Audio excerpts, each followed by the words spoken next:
We are studying the sort of the wisdoms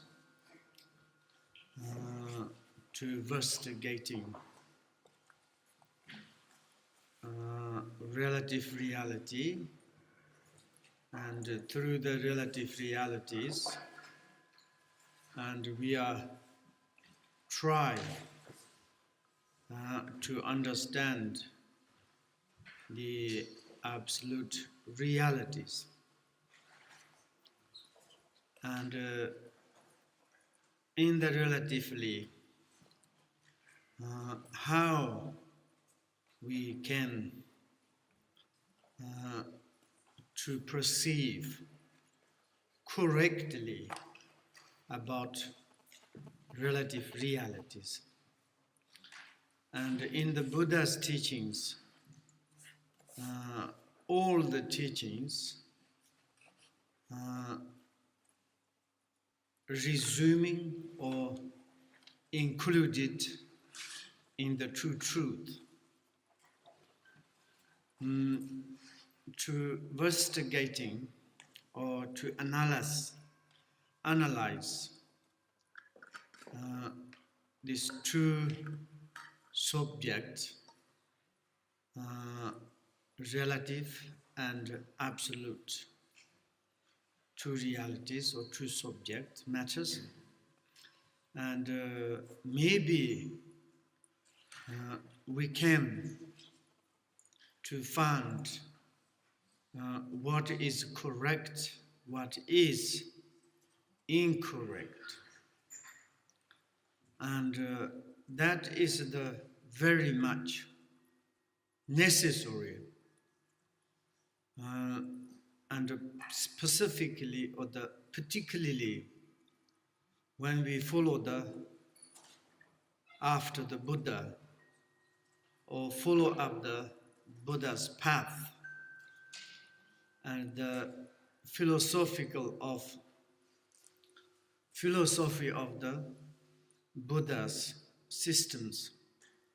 We cannot accept or enter into or follow up and someone's to say and this and that. And if someone's to say, really it is logical or it is like a kind of reasonable and also proof evident. And that is the like a way of the Buddha's path. Because even that he said, even I say something, you do not need to believe that. And according to your faith, devotion to say, oh, that is the Buddha said, sure, it could be like this. That is the kind of the doing worst and not really kind of the faithfully. If you really to follow me, if you listen to me, then even the whatever I said, you should to investigate, analyze. It is a truth or not truth. And then it's like we can to apply how I can to check. And then it's like he gave to specific tool, like specific logical and the syllogisms. And you use these tools to analyze in the relative things. Relatively, the relative valid are how it is appear, how you can work, how you can to perceive directly, how it is functional, how it is affect, how it is the nature.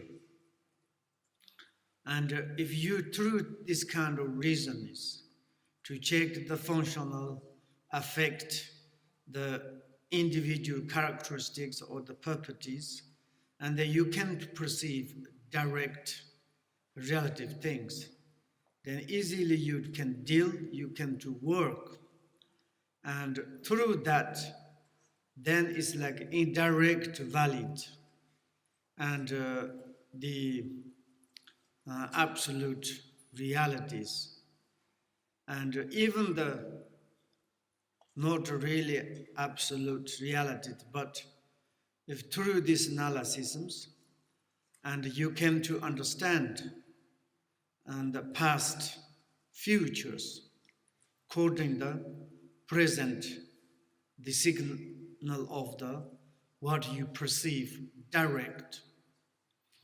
And therefore he said, and present all the situation, happy, sorrow, any kind of situations, real it is the signal of the on the past course. And futures, what we will be, everything's.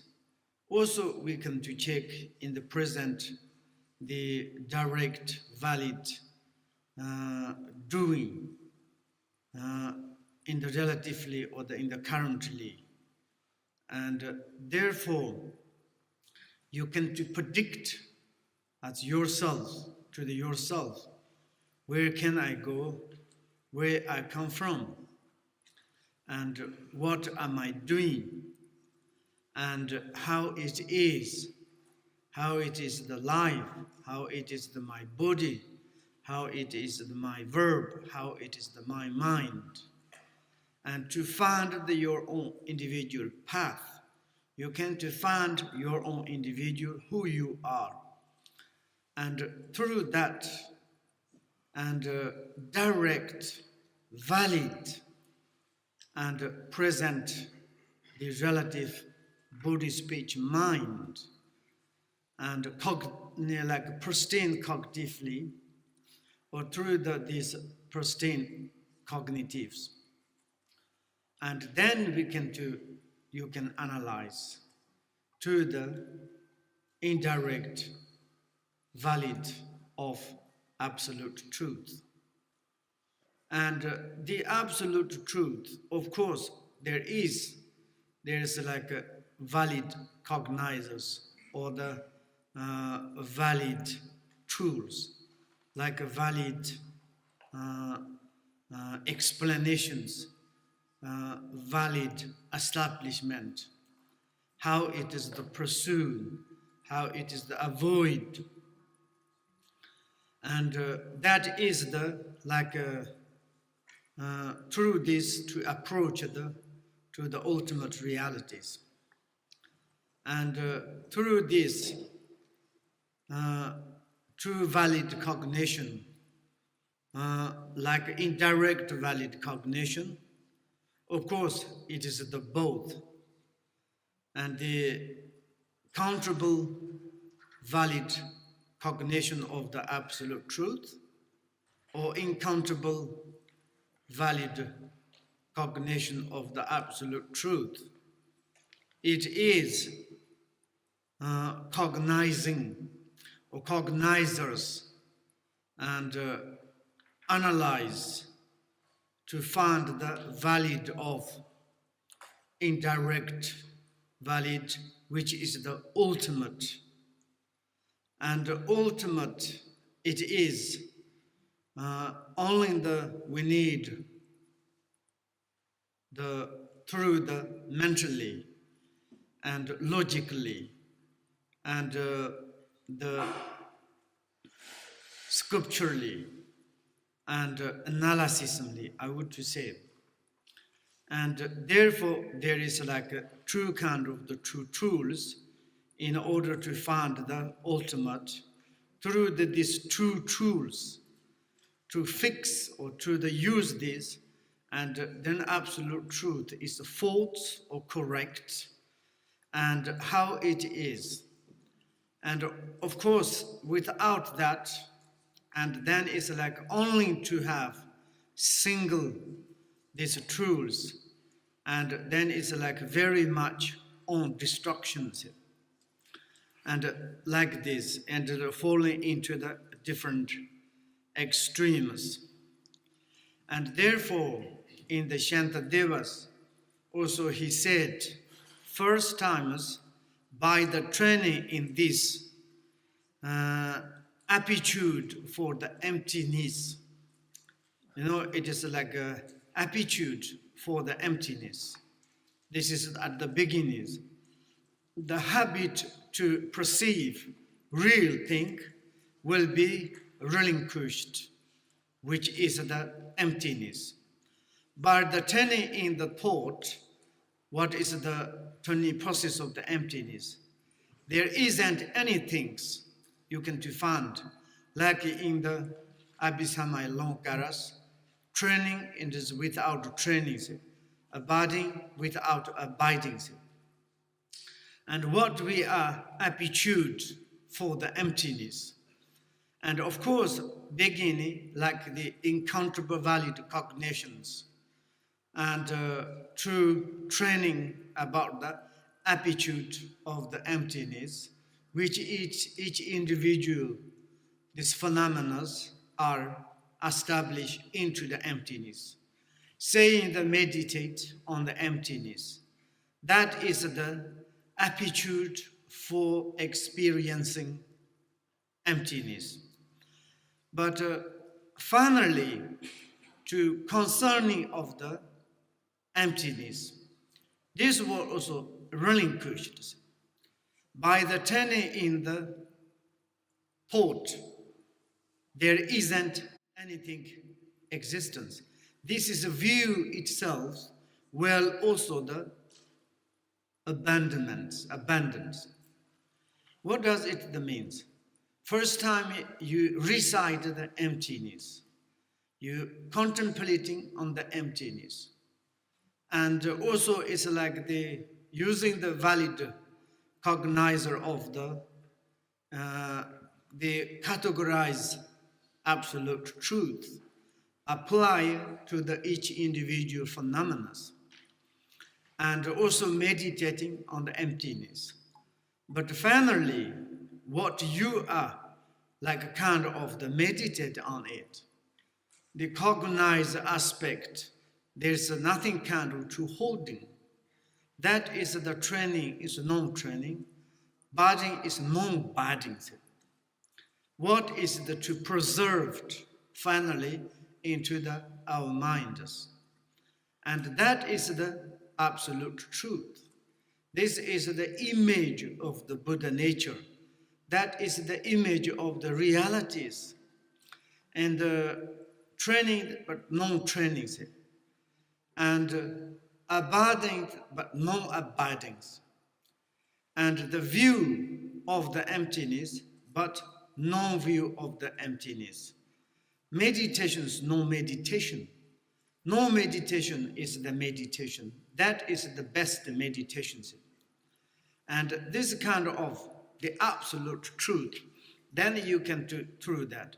And also in the Shantadeva, he said that when something ended, its no existence, both are absent from the before the mind, real or not real. And the before the mind, there's nothing existence, real or the non-real. No other option does the later have. Later there's nothing, something to be the front before the mind. It comes to the perfect rest, natural state, fresh, original, and from the concept, that moment, completely free. And therefore, like this need to first time to using this true indirect valid cognitions, the countable indirect valid cognition of the absolute truth, and incountable indirect valid cognition of the absolute truth. And through that, we need to find the absolute truth, how it is, the feature of the real, or it's like kind of the identity of the the essence nature of the each individual phenomena, included body, speech, mind. And also next verse, it is like this: the relative, that which is examined, is not real. So, to the probing mind and self-awarenesses, when we look, they are not there. Like the moon in the water. This is the ultimate indivisibility of the two truths. And first time is when we received the direct perception from our own faculties. And then is the mentally we kind of the probing mind, probing mind, the analytical mind, and the investigator mind, and the analysis mind. And through that, there's something self-awareness, kind of the aware of something, and outerly or innerly, even that it itself, the probing mind itself. And there is before the example, the cognitive, the mind itself, it has the cognitive itself. That is the self-awarenesses, because itself do not need other cognitives. The cognitive itself is the cognitive. That is to aware of the itself. And the other aspect of minds, probing minds, analytical minds, and that, and also it is the self-cognizer or the self-awareness. When we look at even these two things, they are not theirs. And look more close, validly, directly. Even this researcher itself, researchers researching, but researching things are not truly existent, but researcher itself, it is the same as the researching things. And self-awareness, maybe to aware of the outer phenomena, inner phenomena, but self itself, there is nothing can preserve. And even this nothing existence, outer and inners, there's between, there is something self-awareness. This is the ridiculous things. There's nothing kind of preserved. Therefore, they are not there. Like the moon in the water. And it's like kind of moon reflecting into the water. We to see the moon in the water, but of course, in the water, there's no moon. And it looks like in the outer water, inner water, and in the water of the probing mind, in the water of the self-awareness, there's something reflecting of the moons. But wherever the reflections itself, it is like reflection of the moon. There's nothing to say the truly existence. And that is like absolutely how we can to describe, how we can to express, therefore peace, therefore inconceivable, therefore it is deep. And the deep of this absolute, the indivisibility of the two truth, and the truth of the relative absolute. It is our life. We are eating that, we are living inside, we are confronted that, we are appearing that, we are dissolved into that. We cannot go beyond this indivisibility of the true truth. Happy or not happy, believe or not believe. But we do not believe, we confuse it. All the times there's sorrow, problems. Now it is the time to reach, to understand our own potential, our own identity, our own nature, the nature of the realities, reality of the body, speech, mind, nothing else. That is we need to analyze, to realize it in this single life. And this is the one truth, nirvana, the limit of the reality. They cannot go more further that. That is this individual's indivisibility of the true truth. And that is the inconceivable and the unification of the true truth, realities. That is the limit of the realities. It is the ultimate state of all the phenomena. Enlightened beings, wherein knowing and the known are the inseparables. Enlightened has such and the wisdoms, such wisdom of the suchness, wisdom of the manyness, or the wisdom of the cognitive, the pristine cognitive wisdoms, and pristine cognitives to know about all the knowables, what we need to be known. And the finally limited the reality. The finally, it is everything is inseparable. And that moment, we say it's like no movement. And that perspective, everything is move, everything is arise, but sensual itself, it is become like the ultimate, the indivisible of the true truth. Pure wisdom, experience, pure. We come to say this ultimate wisdoms, reality of the wisdoms, is general our nature of the realities. This one is the experience that without limit or the centers. And that is the crucial point.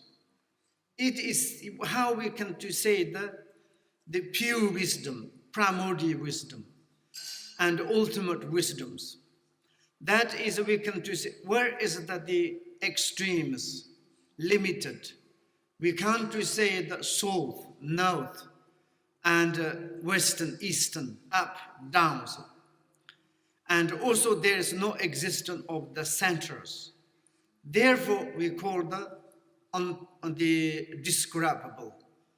And therefore, to express, it's very difficult.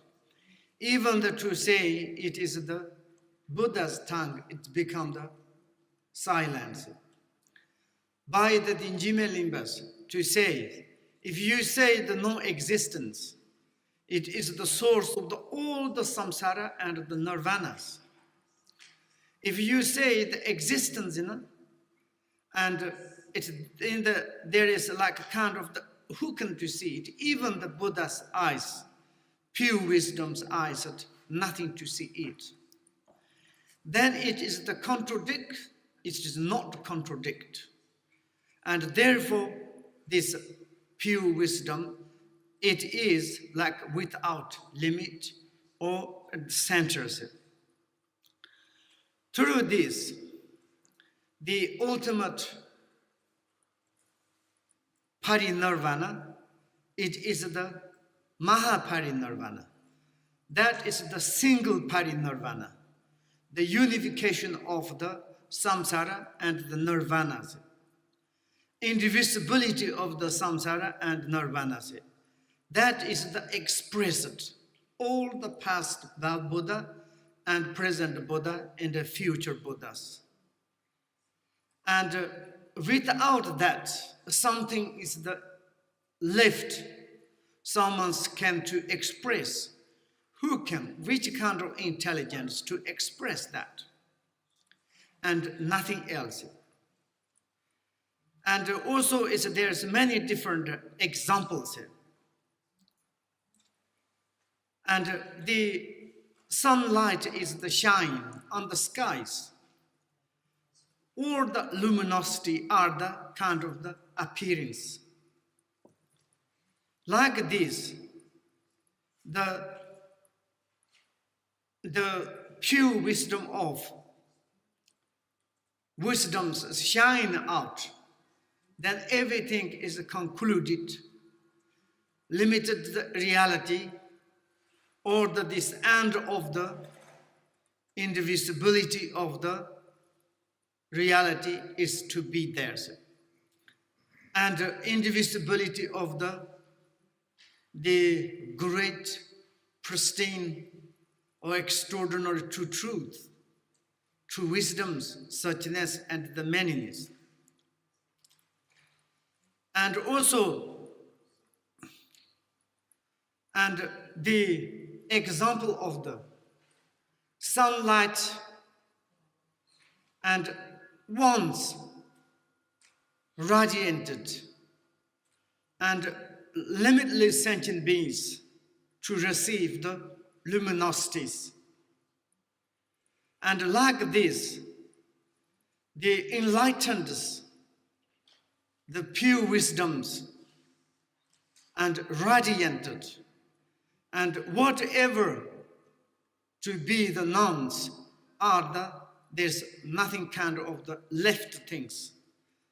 And to understand, included everything. Therefore we say omniscient. Therefore, omniscient wisdoms included the knowledge of the samsara and nirvana, relative absolute truths. And in the Uttara Tantra says, we have the single refuge source, the source of the refuges. And that is the non-return of the supreme wisdom of the Buddha. That is the experience by the pure wisdom of the indivisibility of the true truth and the samsara and nirvana. And through that, we need to apply, to enter into the jewel of the Buddha's teachings, genuine teaching of the Buddhas. And we understood that perfect, reasonable teachings, relevant teachings, logical teachings, to telling to us our own self, nothing else, our own body, our own verb, our own minds. It doesn't matter. And in the Sutta perspective or the Mantrayana's perspective, in the Sutta perspective, we should to appreciate the Mahayana's path, such knowledgeable, such wisdom, such valid cognitions, to establish everything into the making the valuable,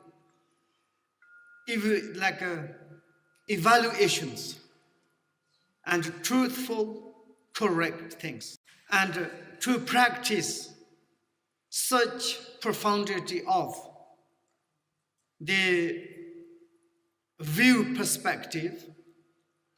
Of course, the extraordinary teacher of the Nagarjunas. And same time as we are practicing such conduct, the Bodhisattva's conduct, like the ocean of the conduct, beneficial conduct, extraordinary beneficials, even and during the path. The unification of this true path, profundity of the view, vast beneficial conduct of the Bodhisattvas, particularly founder of the two systems, Asanga and the Nagarjunas, and to follow up the 5 commentaries of by the Arya Asangas, and there is the 5 type of or the Shastras and middle way of by the Nagarjunas, to study, making more friend, make more like kind of the familiarities, and through these two systems, how it is goes, luminosity aspect and the empty aspect. And in the Mahayana perspective, this great true Mahayanas, Chitamata Mahayana's path and Madhyamika's Mahayana's path, extraordinary to express this true Mahayana's path, to express or the like kind of explode, maybe more nice, explode these two systems in our own individuals, to learn how it is. And one in the Mahayana's paths, Chitamata class, they predominantly holding the luminosity aspect, establishing, explaining all the conduct, relatives, and the inevitable of the causalities, and how it is the beneficial, how it is not the beneficials, and more like kind of the relate to the relative realities, luminosity aspect. And Madhyamika's Mahayanas establishing predominantly the view, empty, and the nature of the realities. Finally, conclusionally, both is indivisibility, and just in the temporarily to showing the path to the next generations, and to way of the different way. And then finally, of course, and there is nothing kind of true vehicles, and the single vehicles, the vehicle of the absolute truth.